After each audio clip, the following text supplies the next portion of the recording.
Hey guys, what is going on? Today we are going to go do a little get ready with me with a Q&A, and what we're going to focus on is our period, our menstrual cycle, and birth control. So this is a good one. How do I know? Because I just filmed it.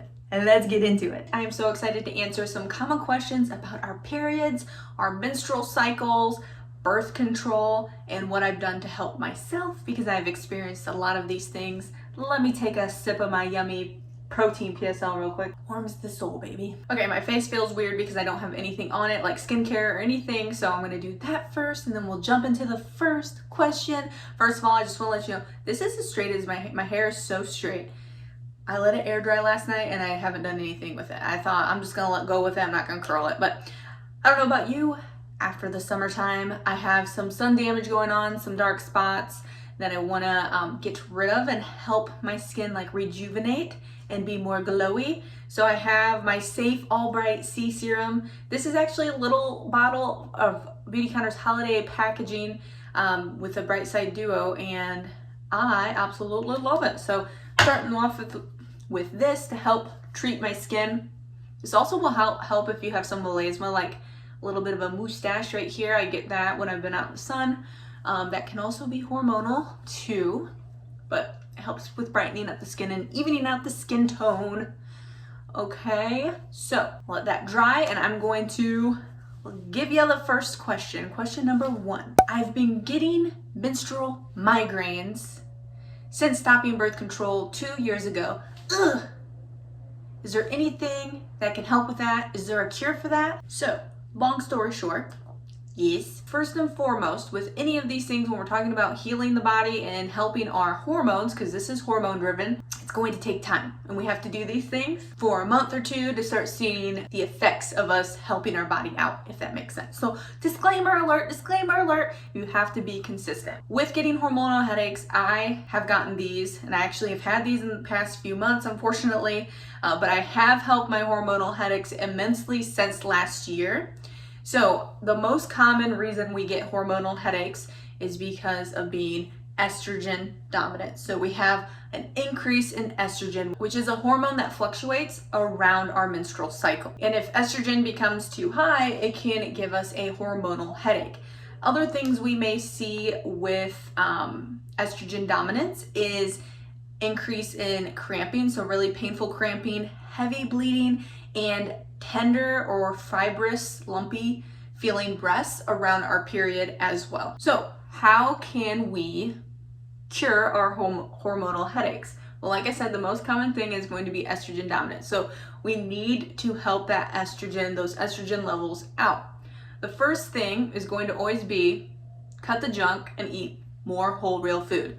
This is why we created the Daily Feel Good with our weekly meal plans and our balanced recipes. They are made with real food.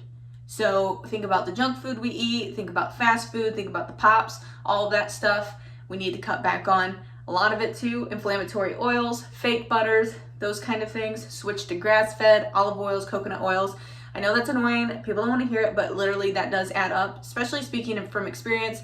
When I have pizza quite a bit on the weekends, I feel my hormonal headaches coming on around my periods versus when I am better with my diet. Number 2 tip to question 1 is going to be cutting out the xenestrogens. What is that? That's a fancy word for essentially things that are mimicking estrogen. And if we are using more things that increase our estrogen or mimic our estrogen, it's going to cause those symptoms to occur. So again, those hormonal headaches, we're talking those heavy cramping, which I get when my hormones are off and it's horrible, heavy bleeding, long duration periods, okay?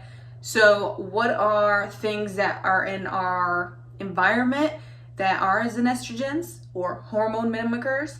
Well, one thing is our makeup and skincare. This is why I made the swap to safer skincare last year, because I was getting hormonal headaches for the first time in my life, and they went away when I swapped out my skincare and beauty care, because there are hormone mimickers within our skincare and beauty care, as well as our laundry detergents.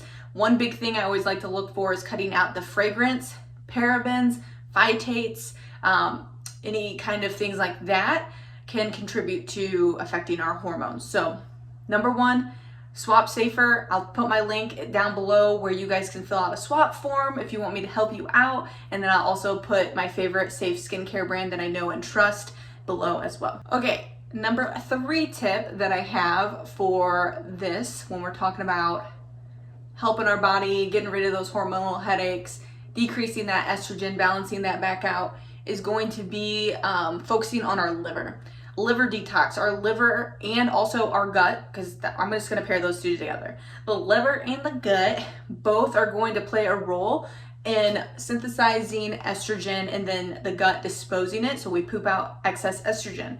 So if we're having gut issues or our liver has been depleted of nutrients to process these things, we're gonna get backed up. Our estrogen is going to essentially, to keep it simple, get backed up. And that is no bueno, because then that increases estrogen and causing all of these issues. So I do have a good liver detox supplement that I love to implement in and recommend to ladies. And then also I have great gut supplements that I will link up to. Now, one thing I found interesting, I was talking to a girl who has really bad gut health problems, and we've been working on them, and she still is very sensitive to certain foods. And one thing that came up is that she is still on birth control, oral contraceptive birth control. So just be aware, if you are taking the pill and you are having gut issues and things like that, and you were having bad periods, it's kind of attributing more so to these issues, because long-term birth control use has shown to affect gut health.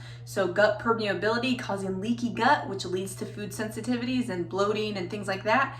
And number 2, the pill depletes our liver. So it really runs down our liver, which again is something that produces estrogen. So we're really kind of hindering how the body is functioning without us really even noticing it. So I don't know, that's just something to take note on. I was like, ding, ding, ding, we have a winner with this girl with trying to figure out, okay, why is she not, progressing like we want? Okay, so another common concern, this is question number 2, that I get is this. I'm currently on the pill, I'm having a lot of gut issues, I get a lot of bloating, I just don't feel myself, but I'm afraid to get off the pill and I'm afraid of getting pregnant.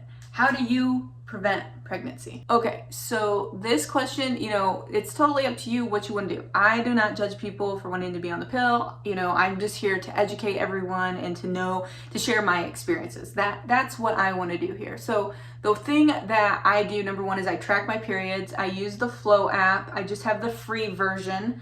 And so I know, most common time to ovulate and most common time that I'm going to get pregnant. So that's number 1, start tracking our menstrual cycles. Number 2 thing that I use is called the Mira Fertility Tracker. And this is very accurate, or I should say more accurate, because it's going to track our LH levels, or measure our LH levels, which is a hormone, a luteinizing hormone, which correlates with ovulation. So this has been worth it. Get a lot of bang for my buck for the reliability of testing with ovulation and the most likely chance of getting pregnant. Question number 3. I'm afraid of the side effects when I get off of the pill of birth control. So women are afraid of having bad periods again when they get off the pill. And she then asked, should I supplement more? So this is going to coincide with my last 2 answers quickly here, is that yes, we're going to need to help the body out more, because we've been using birth control for so long that birth control is controlling our hormones in a synthetic way.